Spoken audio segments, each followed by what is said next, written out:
Ce matin, j'avais prévu de partager avec vous un message différent de ce que je vais finalement partager avec vous. Je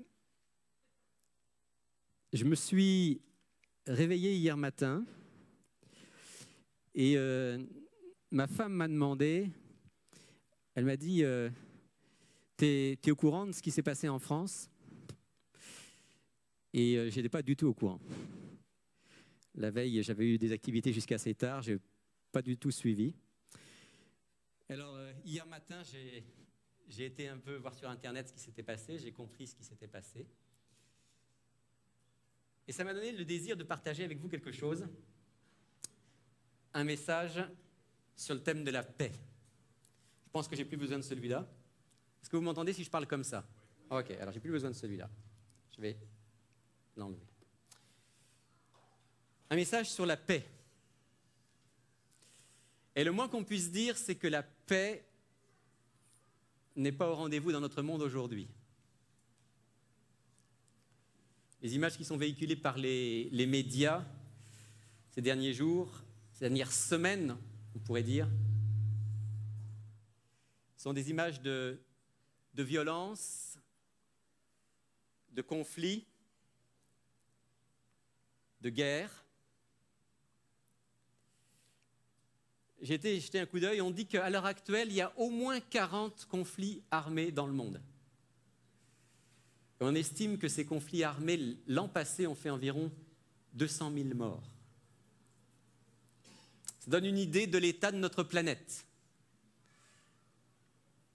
Et ça fait réfléchir quand on pense que, par exemple, après les 2 guerres mondiales, on avait dit « plus jamais ça ». Plus jamais ça. Puis il y a eu toutes les autres guerres et il y a encore celle d'aujourd'hui. Et pourtant, on parle de paix. On cherche la paix. La Terre est en quête de paix. Si vous allez au siège des Nations Unies, vous trouverez sur une plaque ce texte d'Ésaïe. Aux Nations Unies, on cite la Bible. Ésaïe, chapitre 2, verset 4, qui dit « De leurs épées, ils forgeront des socs, de leurs lances, des serpes. Une nation ne lèvera plus l'épée contre une autre, et l'on n'apprendra plus la guerre. » Voilà l'objectif, en tout cas l'objectif avoué des Nations Unies. Plus de guerre, plus d'épée. Mais comment y parvenir? Comment y parvenir?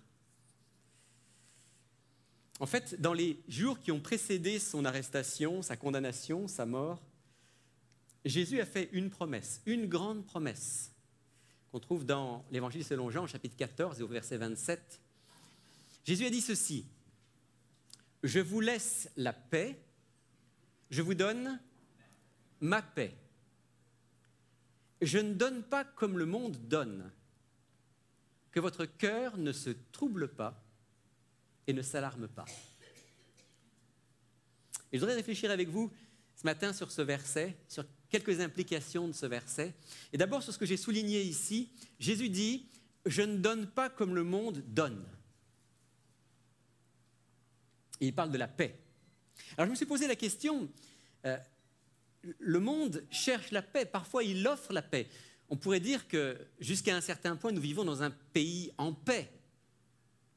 Pas en paix absolue, parce qu'il y a aussi ici, il y a des crimes, il y a de temps en temps des attentats, il y a des choses qui se passent et qui font que notre paix est troublée, il y a des conflits sociaux, il y a toutes sortes de choses. Mais on vit dans un monde relativement en paix. Mais c'est une paix quand même fragile. Une paix temporaire, une paix comme la paix de ce monde qui est souvent assez superficielle.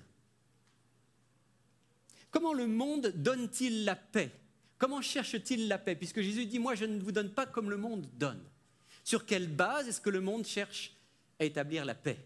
Il y a plusieurs bases possibles. Il y a plusieurs modèles possibles pour la paix.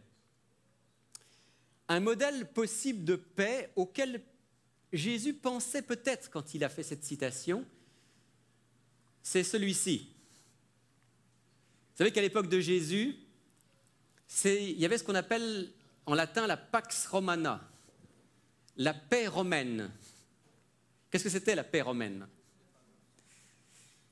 C'était le fait que l'Empire romain s'était établi et les autorités de Rome s'efforçaient de faire en sorte que partout on soit tranquille, qu'il n'y ait pas de révolution, qu'il y ait le moins de guerre possible.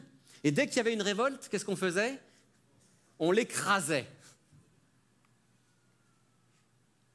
Et d'une certaine manière, c'est vrai que pendant quelques siècles, il y a eu la paix romaine. D'ailleurs, plusieurs pensent que si Dieu, dans sa grande sagesse, a voulu que Jésus naisse à Bethléem à ce moment-là de l'histoire, c'est peut-être aussi parce que Dieu savait que dans ce contexte relatif de paix, l'Évangile pourrait plus facilement se propager à travers l'Empire romain. Donc il y avait une forme de paix, mais c'était la paix par la terreur, c'était la paix par la force, c'était la paix par l'imposition.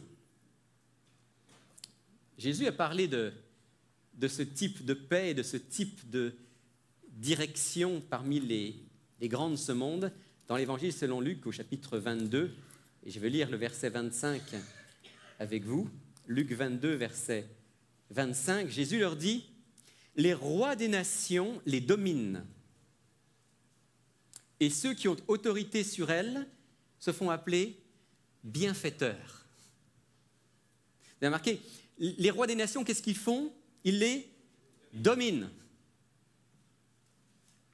Et tout en dominant et en imposant une forme de paix par la force, ils se font appeler bienfaiteurs. Voyez comme cet empire est en paix, grâce à la force.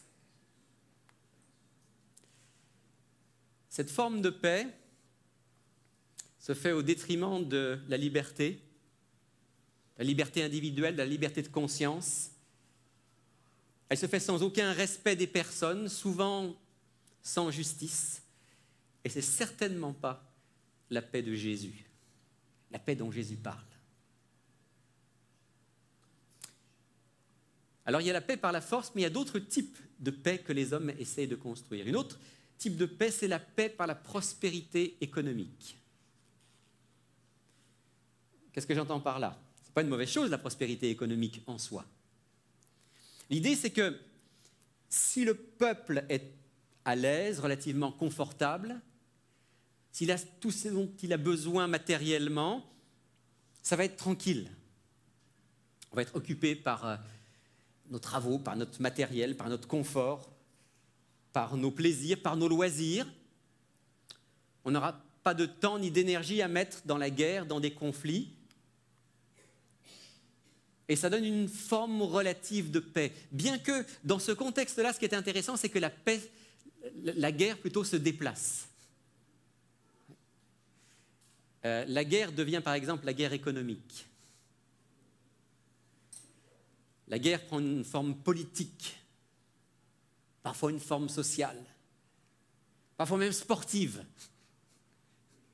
On se bat aujourd'hui non pas dans les arènes, mais dans les stades. Parfois, on se bat vraiment.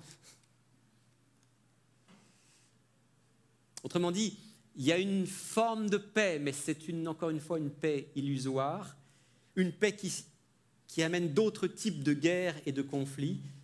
Cette paix est fragile. Il suffit d'une crise économique pour que tout s'écroule. Plus de paix. On a déjà vu dans l'histoire bien des fois où une paix relative liée à la prospérité était suivie d'une crise, et là on a connu certaines des guerres les plus féroces. Non, cette paix-là, c'est certainement pas non plus la paix que Jésus nous propose. Il y a d'autres manières d'essayer de créer la paix sur cette terre. Il y en a une que j'appelle la paix par le vivre et laisser vivre. Cette paix-là, elle est basée sur le fait que, écoute, il n'y a pas de vérité absolue, il n'y a pas de loi absolue, il n'y a pas de quoi que ce soit qui soit absolu. Et donc, tu peux vivre ce que tu veux, je peux vivre ce que je veux, tant qu'on se tolère, tant qu'on tolère que l'autre fasse ce qu'il souhaite, ce qu'il désire.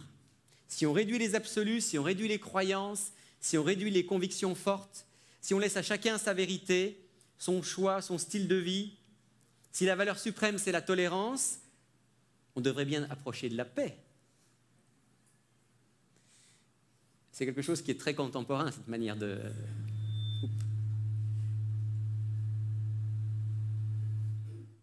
C'est quelque chose qui est très contemporain, cette manière de penser. Peace and love. Relativisme moral. Je te laisse en paix, tu me laisses en paix, on est en paix.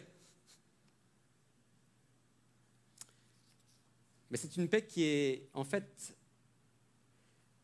centrée sur moi. D'ailleurs, aujourd'hui, vous avez remarqué dans notre société, la valeur suprême, c'est l'être humain. C'est moi. C'est l'être humain, mais c'est surtout moi. C'est une paix qui se bâtit souvent aux dépens de la vérité, on y reviendra, aux dépens des valeurs fondamentales que Dieu a données à l'être humain. C'est aussi une paix qui, au fond, est insatisfaisante. C'est une paix qui, d'ailleurs, peut être remise en question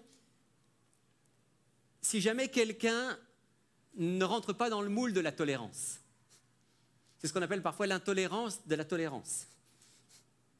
C'est-à-dire, on est tolérant pour tout le monde, sauf si quelqu'un ose dire qu'il a une vérité, une conviction forte et absolue. À ce moment-là, ça, c'est plus acceptable. Et on revient dans le conflit. C'est certainement pas non plus cette paix-là dont Jésus nous a parlé. Et puis, il y a la paix qu'on cherche par les alliances et par les réformes politiques. On essaye de s'allier, on essaye de former des unions de peuples, des unions mondiales. Et on se dit, à travers ces alliances, à travers ces réformes, on va arriver à la paix. Le verdict que donne la Bible à ce sujet est assez clair. Et vous connaissez sans doute ce texte du livre de Daniel, chapitre 2, dans la vision dite de la statue, où Daniel, interprétant la vision, dit « Tu as vu le fer mêlé avec l'argile, parce qu'ils se mêleront par des alliances humaines, mais ils ne s'attacheront pas l'un à l'autre. De même que le fer ne se mélange pas avec l'argile. » Se mêlent par des alliances humaines, on fait des alliances, mais ces alliances sont fragiles. Il suffit, vous avez deux drapeaux là, hein, le drapeau de l'Union européenne. Il suffit de regarder un peu ce qui se passe dans l'Union européenne pour comprendre à quel point l'alliance, l'union est fragile, souvent artificielle, superficielle. Et au niveau des Nations Unies, les déclarations de bonnes intentions sont énormes, mais l'unité des nations est quasiment inexistante. Et on sait en plus que prophétiquement, lorsqu'on lit l'Apocalypse, ce n'est pas mon sujet ce matin, mais lorsqu'on lit l'Apocalypse, on sait que prophétiquement, cette recherche d'alliance, cette recherche d'une grande paix mondiale, qui passera probablement par une sorte d'organisation mondiale, de gouvernement mondial, va finalement nous ramener à une forme d'autoritarisme, à une forme de paix par la force dont on parlait au début. Et cette paix-là, c'est certainement pas non plus la paix que le Christ nous propose. Non pas qu'il faille mépriser toutes ces tentatives de paix. Je dirais que quand des hommes cherchent la paix, c'est sympathique et il faut l'encourager. Mais Jésus nous dit, je ne vous donne pas comme le monde donne. Parce que cette paix-là, elle ne sera jamais solide. Elle ne sera jamais profonde. Jésus dit, je vous laisse la paix. Je vous donne ma paix. Alors, qu'est-ce que Jésus entend quand il dit « je vous donne ma paix » ? On pourrait traduire le texte original « je vous laisse la paix, je vous donne la paix qui est la mienne ». Ce serait encore plus proche de l'original. « Je vous laisse la paix qui est la mienne », dit Jésus. Alors que votre cœur ne se trouble pas et ne s'alarme pas. Qu'est-ce qu'elle a de particulier et de différent, cette paix qui vient de Jésus, qui est la paix de Jésus lui-même? première chose, c'est que clairement, c'est une paix qui vient d'en haut. Et le problème de tout ce que les hommes cherchent à faire pour établir la paix, c'est que ça vient d'en bas. C'est sympathique, c'est plein de bonne volonté souvent, mais ça vient d'en bas. Et fondamentalement, la nature humaine est marquée par l'orgueil, l'égoïsme, par le mal et par le péché. La seule paix qui peut être solide, elle doit venir d'en haut. D'ailleurs, si vous prenez le contexte dans lequel Jésus a fait cette déclaration, « Je vous laisse la paix, je vous donne ma paix, que votre cœur ne se trouble pas et ne s'alarme pas », si vous prenez le contexte, juste avant, Jésus parle de quoi? Est-ce que vous vous souvenez de quoi ou de qui il parle? Juste avant. Si vous jetez un coup d'œil, vous allez voir qu'il parle du Consolateur, du Saint-Esprit que le Père va envoyer en son nom. Autrement dit, Jésus place sa promesse de paix dans le contexte de la venue du Saint-Esprit. Que doit faire le Saint-Esprit?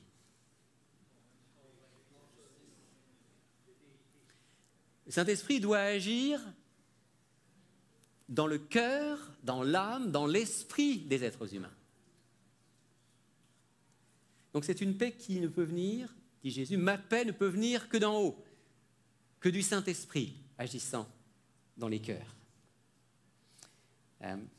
Tous les efforts humains, encore une fois aussi sympathiques soient-ils, ne pourront pas produire cette paix parce que la paix, c'est le fruit de l'esprit.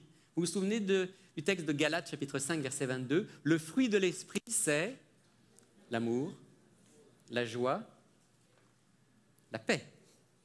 Troisième qui est cité, l'amour, la joie, la paix. Mais ça, c'est le fruit de l'esprit, du Saint-Esprit dont Jésus nous parle. La paix dont Jésus nous parle, elle vient du Saint-Esprit, elle ne peut venir que du Saint-Esprit. J'aimerais partager avec vous une histoire, l'histoire d'un ami. Cette histoire que je vais vous raconter, je l'ai entendue souvent, parce que cet ami, c'est un ami qui est pasteur. Et pendant des années, on a participé ensemble à des camps d'évangélisation avec les jeunes l'été. Je vous en ai déjà parlé, on allait chanter dans les rues, on allait présenter des programmes dans les rues pour être au contact de la population et partager l'amour de Dieu et l'évangile sur les places publiques. Et souvent dans ce programme, qui était essentiellement musical qu'on présentait, mon ami Jean-Pierre, qui n'est pas le Jean-Pierre que vous connaissez ici au centre, il est écrit, mais un autre Jean-Pierre, mon ami Jean-Pierre, il donnait son témoignage. Il racontait à peu près ceci. Il racontait que, avant d'être chrétien, il était militant dans un parti politique. Et il était extrêmement militant. Il croyait dur comme fer qu'à travers les changements de politique, les changements de structure, les changements de lois, si on faisait des lois justes, on allait changer le monde. Et à chaque fois qu'il y avait des élections, qu'est-ce qu'il faisait? Eh bien, il prenait les affiches de son parti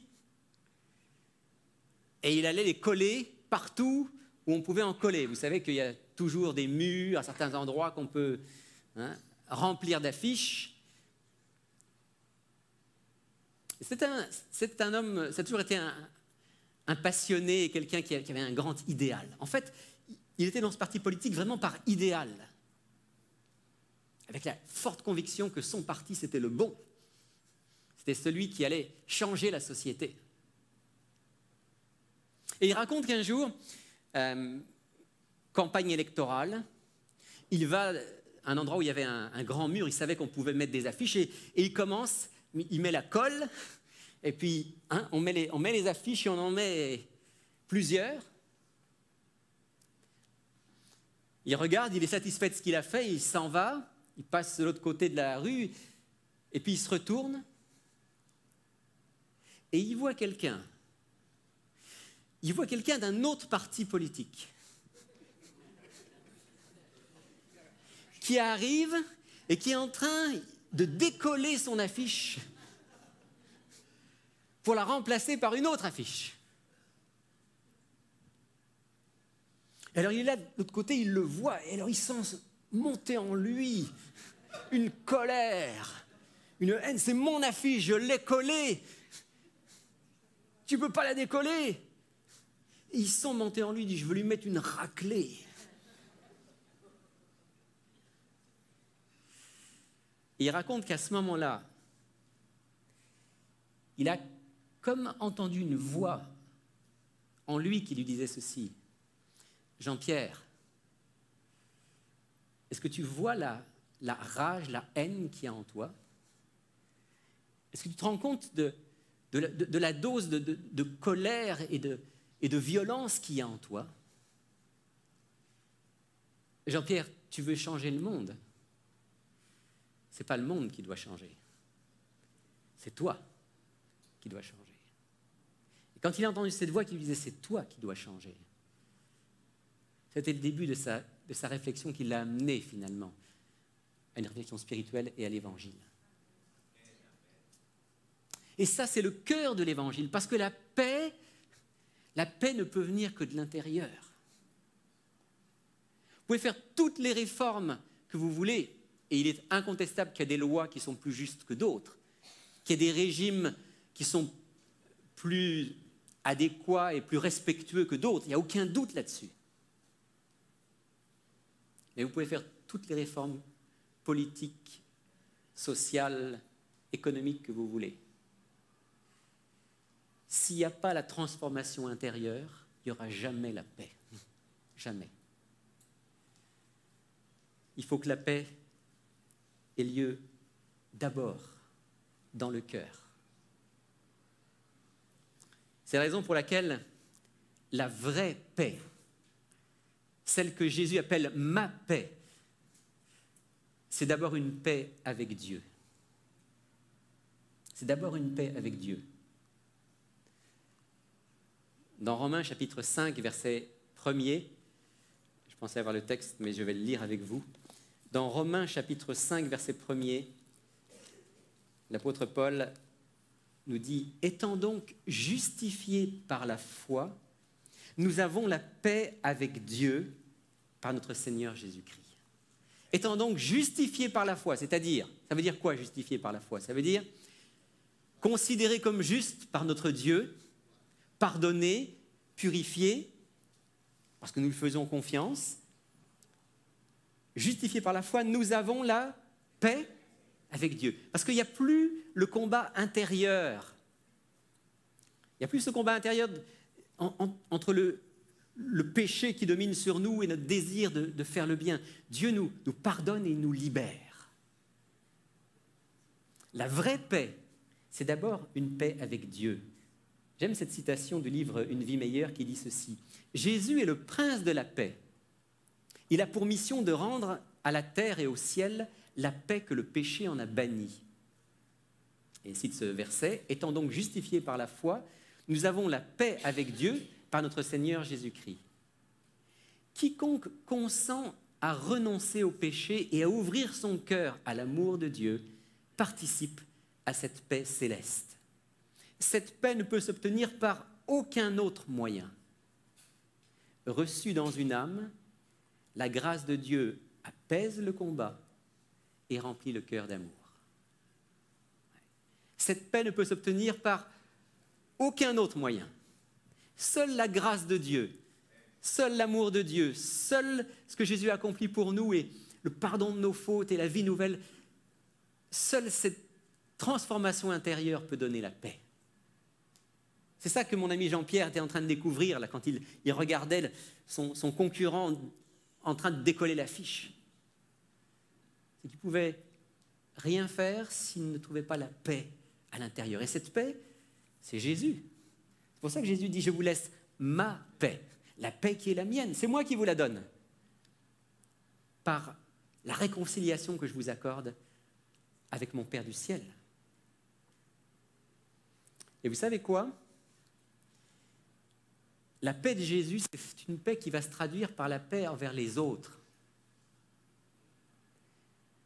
Mais la paix envers les autres, si je peux l'exprimer ainsi, est un sous-produit de la paix avec soi-même, et la paix avec soi-même est un sous-produit de la paix avec Dieu. Je ne sais pas si vous me suivez. Tant que vous ne serez pas en paix avec vous-même, vous ne pouvez pas être en paix avec les autres. Impossible. Et tant que vous n'êtes pas en paix avec Dieu, vous ne pouvez pas être en paix avec vous-même. C'est la raison pour laquelle la paix de Jésus, c'est d'abord une paix où on est réconcilié avec notre Père Céleste, on sait qu'on est aimé, pardonné, purifié, transformé. Ça nous apporte la paix intérieure et on peut être en paix avec les autres. Cette semaine, j'ai eu plusieurs appels de personnes qui sont en conflit dans leur famille. Ce n'est pas quelque chose malheureusement de rare. Il y a beaucoup de couples où on est en conflit. Il y a beaucoup de familles dans lesquelles on est en conflit. Et généralement, quand on est en conflit, la tendance est à penser qu'il faut que ça change et surtout il faut que l'autre change. Généralement, c'est la tendance naturelle. Il y a un problème, c'est parce que l'autre, il n'est pas gentil. C'est parce que l'autre, il n'est pas suffisamment attentionné envers moi. C'est parce que l'autre ceci, c'est parce que l'autre cela. Et il y a sans doute une part de vrai là-dedans, dans bien des cas. Et alors on rentre en conflit. Et cette semaine, alors que je parlais avec une personne qui était comme ça, qui était en conflit ouvert dans son couple et dans sa famille, et que je l'écoutais parler, parce que quand on est dans ce genre de dialogue, il faut surtout beaucoup écouter. Quelque chose qui est devenu très clair dans ma tête. Je me dis, cette personne-là ne pourra pas, pour l'instant, retrouver la paix avec son conjoint, parce que cette personne n'est pas en paix avec elle-même. Et c'est impossible d'être en paix avec mon mari ou avec ma femme si moi-même je ne suis pas en paix à l'intérieur. Et j'aimerais dire ça pour nous tous qui avons des couples, qui avons des familles. Souvenons-nous que lorsque des conflits peuvent se faire jour, et c'est vrai dans l'Église, tout autant, la première chose qu'il faut qu'on se demande, c'est Seigneur, est-ce que ta paix habite en moi, dans mon cœur? Seigneur, aide-moi à regarder à toi pour que la paix de Jésus soit dans mon cœur. À ce moment-là, et à ce moment-là seulement, je pourrais être quelqu'un qui partage la paix avec les autres. Romains 12, versets 17 et 18, l'apôtre Paul dit quelque chose d'important. Ne rendez à personne le mal pour le mal, recherchez ce qui est bien devant tous les hommes, s'il est possible, autant que cela dépend de vous, soyez en paix avec tous les hommes. Vous avez remarqué le lien qu'il y a? D'abord, il dit s'il est possible, autant que ça dépend de vous, soyez en paix. L'apôtre Paul n'est pas irréaliste, il sait très bien qu'on ne peut pas être en paix avec tout le monde. Même Jésus, qui a été amour et vérité avec tous les gens qu'il rencontrait, il n'a pas été en paix avec tout le monde, c'est le moins qu'on puisse dire. Donc ne soyons pas irréalistes, ne pensons pas que sur cette terre, on va pouvoir être en paix avec tout le monde. Néanmoins, c'est notre responsabilité en tant que chrétien, dit l'apôtre Paul, de rechercher la paix autant que c'est possible avec tout le monde. Mais vous avez remarqué de quoi ça dépend? Le verset 17 le dit, ne rendez à personne le mal pour le mal. Recherchez ce qui est bien devant tous les hommes. Autrement dit, vous êtes vraiment mes enfants, dit Dieu, si vous êtes capable de ne pas rendre le coup qu'on vous a donné. Si vous pouvez, par ma grâce, faire du bien à quelqu'un qui vous a fait du mal. À ce moment-là, vous êtes vraiment mes enfants et vous êtes vraiment de ceux qui procurent la paix, comme dit Jésus. Heureux ceux qui procurent la paix. Ils seront appelés fils de Dieu. Mais vous voyez à quel point, pour pouvoir vivre ça, on a besoin du Saint-Esprit. Cette paix-là, elle n'est pas humaine. Elle ne peut venir que d'en haut.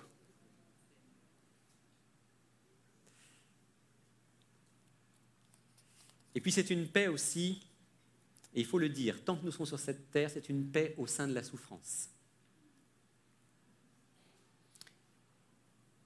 J'ai toujours été marqué par, bien sûr, Jésus lui-même, mais aussi par ses disciples, par la paix que Dieu leur a donnée dans les moments où ils ont souffert. Je pense à Étienne, si vous vous souvenez de l'histoire d'Étienne. Étienne qui va donc partager sa foi en Jésus, qui va être traîné au tribunal, qui va être condamné, on va l'emmener pour le lapider. Et quand on lit la fin d'Étienne, c'est très frappant. Étienne, qu'est-ce qu'il fait? D'abord, même ses adversaires, quand ils le regardent, ils disent que son visage ressemble à celui d'un ange. C'est ce que dit le texte. Ils sont obligés de voir qu'il n'y a pas de haine en lui. Il n'y a que de l'amour.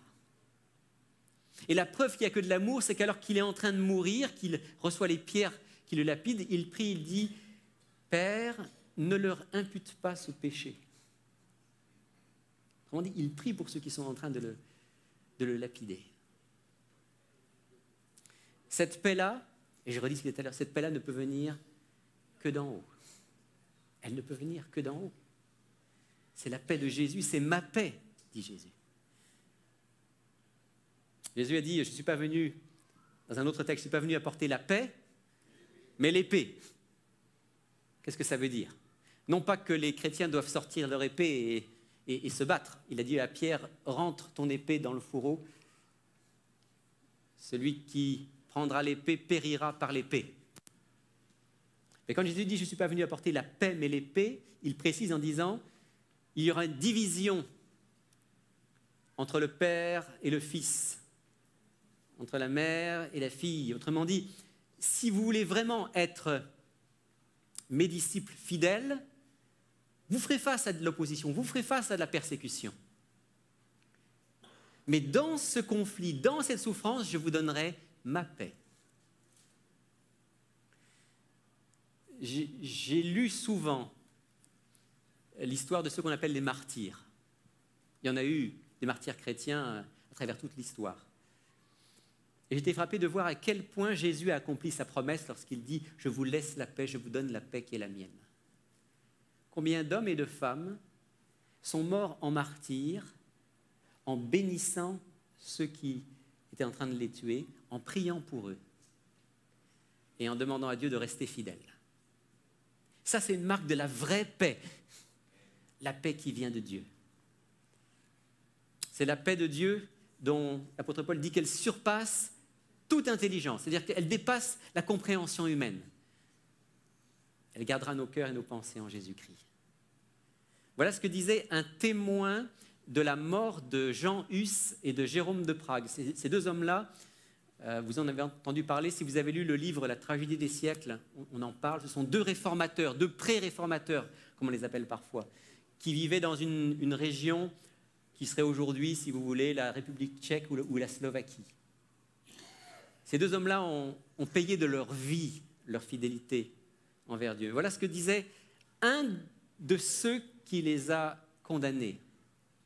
Tous les deux, Jean Hus et Jérôme de Prague, se montrèrent fermes à l'approche de leur dernière heure.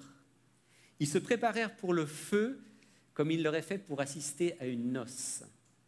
Quand les flammes s'élevèrent, ils se mirent à chanter des cantiques. Et c'est à peine si l'ardeur du feu réussit à arrêter leur chant. Ça veut dire que Jean Hus et Jérôme de Prague, au moment même où ils souffraient, où ils donnaient leur vie, étaient en paix. Et cette paix-là, les amis, elle ne peut venir que d'en haut, que du Saint-Esprit. C'est la paix de Dieu qui surpasse toute intelligence, qui gardera nos cœurs et nos pensées en Jésus-Christ. Alors aujourd'hui, en réfléchissant à notre monde tourmenté, à notre monde plein de conflits, non simplement conflits armés, mais conflits économiques, conflits dans les familles, conflits partout. J'ai pensé à cette phrase où Jésus dit « Heureux ceux qui procurent la paix, car ils seront appelés fils de Dieu. » Heureux les fabricants de paix, on pourrait presque traduire le texte comme ça. Heureux ceux qui font la paix, ils seront appelés fils de Dieu. Et je me dis, Seigneur, c'est ce que tu veux que nous soyons, nous tes enfants. Que nous recevions ta paix, cette paix qui surpasse tout ce qu'on peut imaginer, et que nous la partagions avec ceux qui nous entourent. Nous la vivions avec ceux qui nous entourent. Et vous savez, si vous y réfléchissez de manière concrète, ça veut dire sans doute une bonne réforme dans nos vies. que nous soyons vraiment des fabricants de paix. Des hommes et des femmes qui, remplis de la paix avec le Christ, partagent la paix avec les autres. C'est une paix qui n'est pas de ce monde. C'est une paix qui ne se traduira pas sur notre terre par une paix globale dans ce monde, mais c'est une paix qui est à l'intérieur du cœur et qui rejaillit dans nos relations avec les autres et qui devient un signe de l'autre monde, du monde de paix que Dieu nous prépare.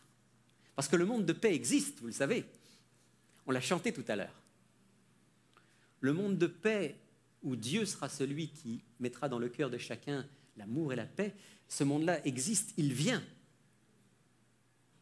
Il vient pour tous ceux qui ont été sur cette terre, des hommes et des femmes qui ont reçu la paix de Jésus. Et si nous laissons Jésus mettre en nous cette paix, avec lui-même, donc avec nous-mêmes, donc avec les autres, alors nous devenons chacun des signes du royaume qui vient. Et c'est notre vocation. Heureux ceux qui procurent la paix, dit Jésus, car ils seront appelés fils de Dieu. Car ainsi parle l'Éternel, dit Ésaïe, et là il parle de la nouvelle Jérusalem. Voici que je dirigerai vers elle, cette nouvelle Jérusalem, cette nouvelle terre. Je dirigerai la paix comme un fleuve. C'est le projet de Dieu pour ce monde. C'est ce qu'il réalisera bientôt.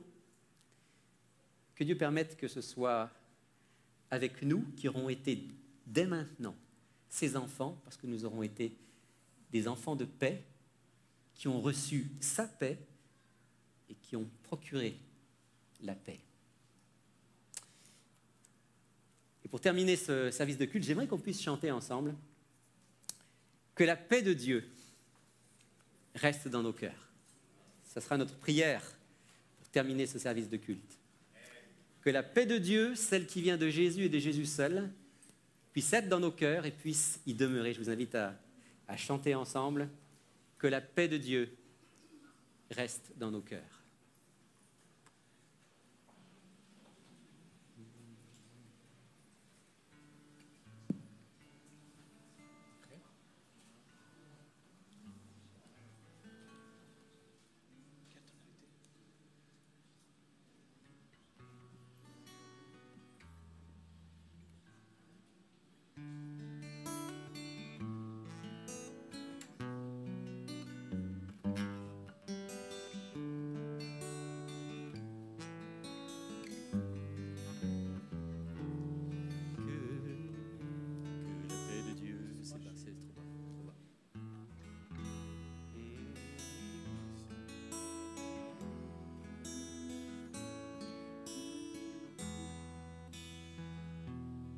Que la paix de Dieu reste dans nos cœurs. Que la paix de Dieu reste dans nos cœurs. Que sa force nous anime dans la joie ou dans les pleurs. Que la paix de Dieu reste dans nos cœurs, que l'amour de Dieu reste dans nos cœurs, que l'amour de Dieu reste dans nos cœurs, que sa force nous anime dans la joie ou dans les pleurs, que l'amour de Dieu reste dans nos cœurs, que le Saint-Esprit reste dans nos cœurs, que le Saint-Esprit reste dans nos cœurs, que sa force nous anime dans la joie ou dans les pleurs, que le Saint-Esprit Saint-Esprit, reste dans nos cœurs.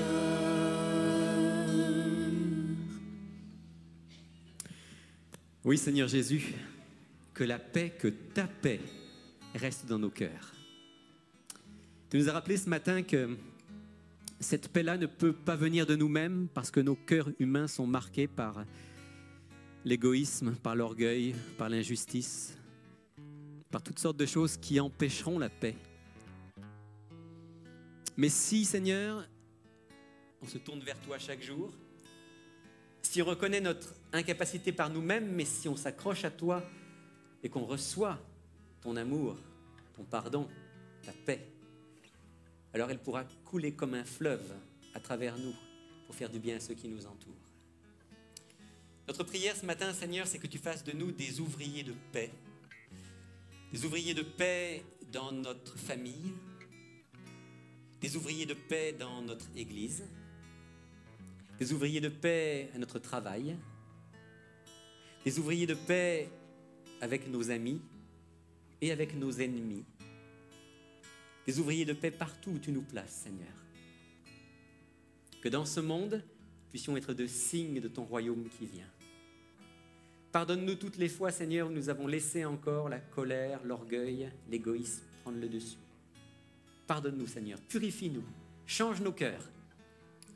Nous savons que c'est possible et nous savons que tu vas le réaliser parce que nous te demandons en ton nom et pour ta gloire. Amen. Vous pouvez vous asseoir. Bon sabbat à tous et que Dieu vous donne une semaine remplie de sa paix. Si vous êtes dans la région de Montréal, ne manquez pas de nous visiter au centre Il est écrit, situé au 4505 boulevard Rosemont. Chaque samedi à 10h30, un message biblique y est présenté et une large place est faite à la musique, la prière en toute simplicité. Pour connaître nos autres lieux de rencontre dans la province du Québec, visitez iletécrit.tv ou appelez-nous au 1-866-729-3515.